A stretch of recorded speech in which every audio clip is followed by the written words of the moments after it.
Hi, good morning, you all. I am not running for office, so I can be as colorful up here as I want to, right? But that's an impressive panel to follow. Really wonderful people with large dreams, aspirations, and we have a commonality here. As they said, what influenced us to become Republican?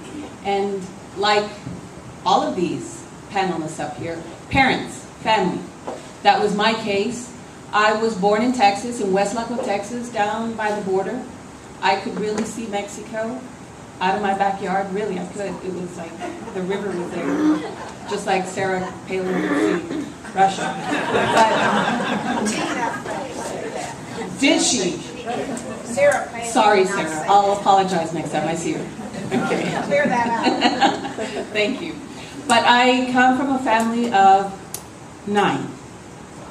And we were 7 girls, 2 boys growing up. My parents were migrant workers. My father was a strong man, very strong man. So was my mom, but she was the quiet strength, like most women are. The quiet strength that let my dad shine.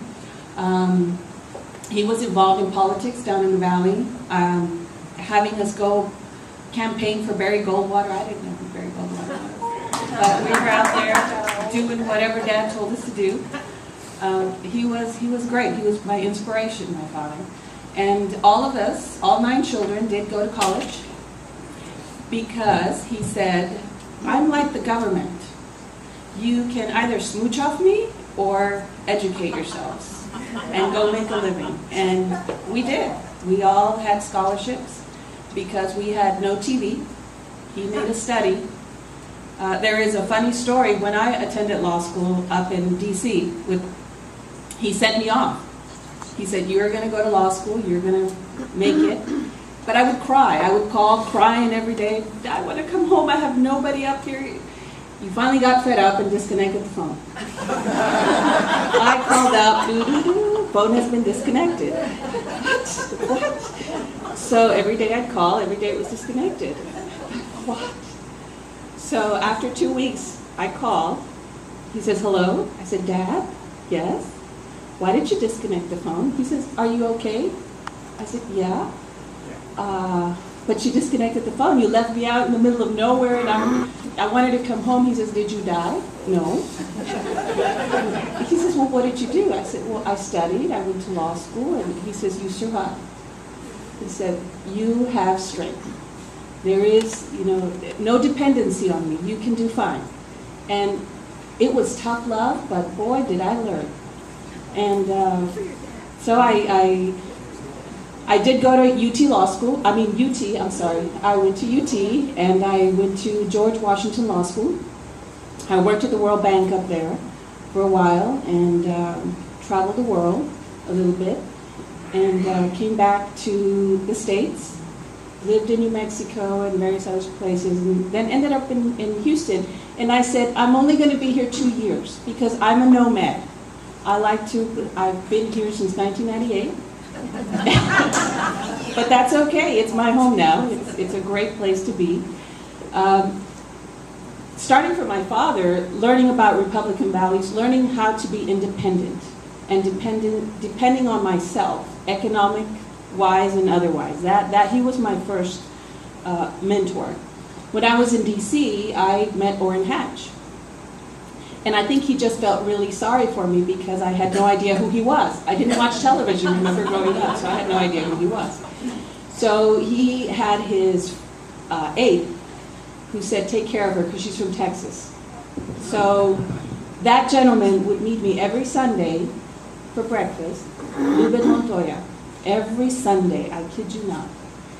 And just for 10, 15 minutes would give me the time and say, how are you doing? How are you studying? Fine, fine. Because he said, I want you to meet with me because I need to make sure you're okay. He says, I don't want you to just be a Republican. He says, that's not my goal. He says, I don't want you to think like me. I just want you to think. And I thought, wow, that's really powerful. So all along the way, I've had such a pleasure to meet strong Republican people who teach me how to think. And as a Hispanic, and like all of us here, that's really what our community needs, just the ability to think, because we are very conservative in thought and heart. Our country is the world to us. It gives us freedom to think.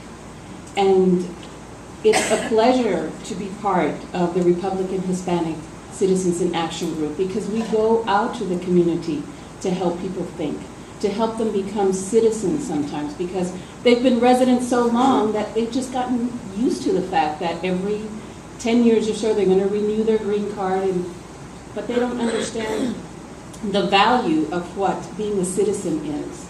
And it's an invaluable asset to this country. And we are a voice. The Hispanic community is a strong conservative voice. And if we reach out more like us, we will definitely win the presidency in 2012 back to our values. And that is really a lot of our goals. So I am a very proud member of the Republican Hispanic Citizens in Action Group. I also am involved with the Texas GOP vote. And I have so many other Republican functions I do, I don't even remember. But I do like to go lecture at schools a lot, because I think when we meet the youth, that is really where it starts. And we get to meet the parents and talk to them, because a lot of them are Democrat because they're Hispanic. But if you sit down one-on-one and ask them, why are you Democrat? They can't give you an answer. But once they start thinking through, well, they think, maybe I am Republican. And yes, they are. Yes, we are. But we just haven't been able to find people to help us think.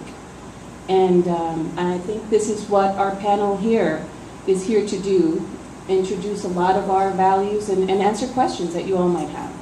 So thank you very much for inviting me. I look forward to meeting all of you and answering any of your questions. Thanks.